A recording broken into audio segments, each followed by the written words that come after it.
Hello everyone, I am Ishmael, a student from Vouch Initiative International. Today we are taking a deep dive into something every computer is exposed to, and this is the RAM technology. So we are going to break it down from basic to some advanced details. So please stick around.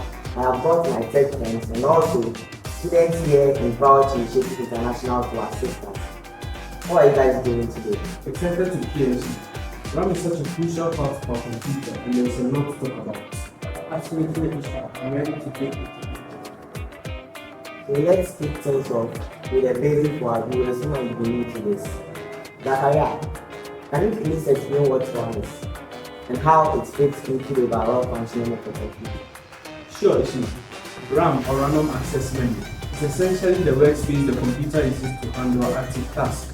Imagine you're at your desk with all the tools and documents you need to work. RAM is the desk where the computer keeps the data it needs to get access to.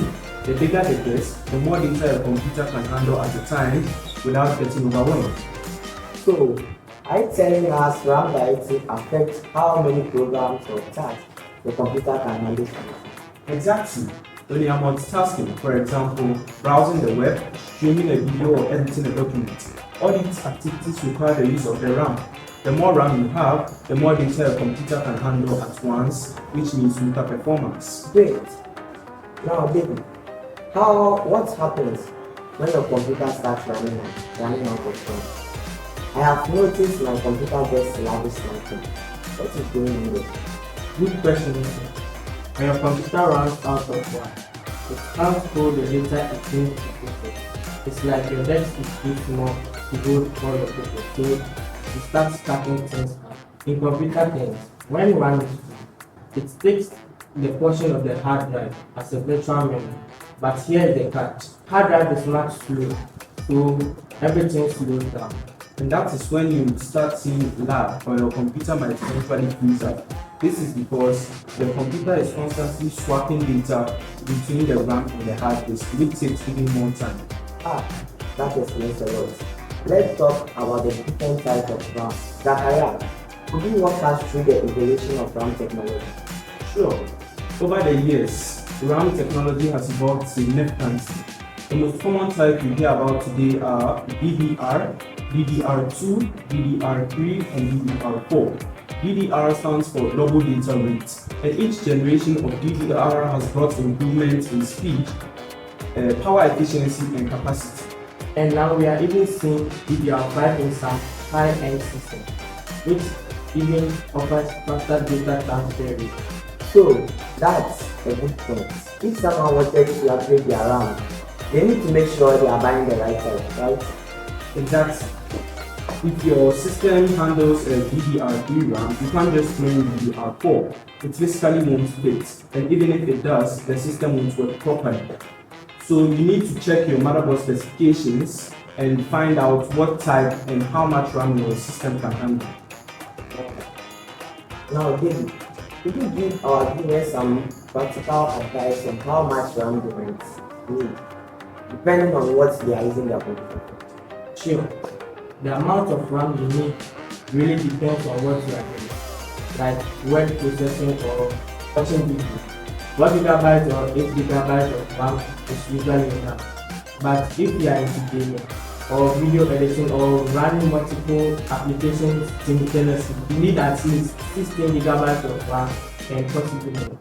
And don't forget, if you are into things like 3D rendering, large-scale data processing, and virtual machine, you need at least 32 GB or possibly more.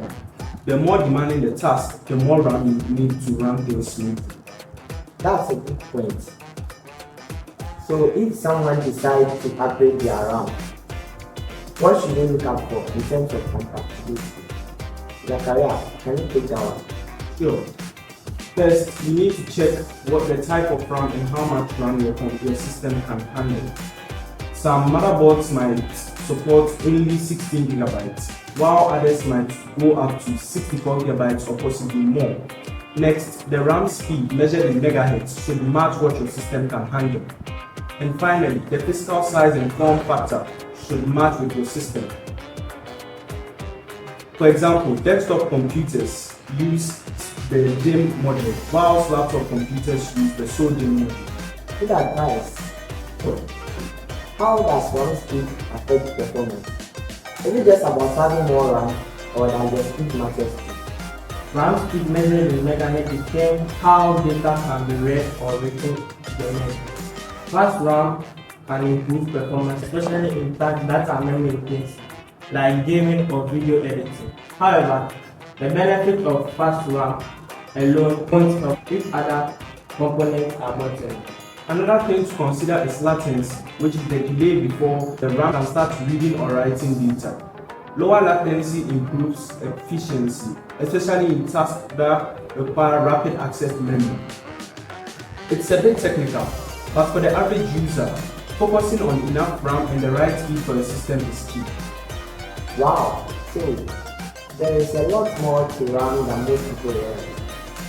Before we wrap up, let's talk briefly about some of the emerging trends around technology. Zacharia, what should we keep an eye on? Well, one of the emerging trends is the shift towards DDR5. DDR5 offers significantly higher bandwidth, lower power consumption, and better performance compared to DDR4. It is especially fascinating for professionals and gamers who tend to need absolute best performance.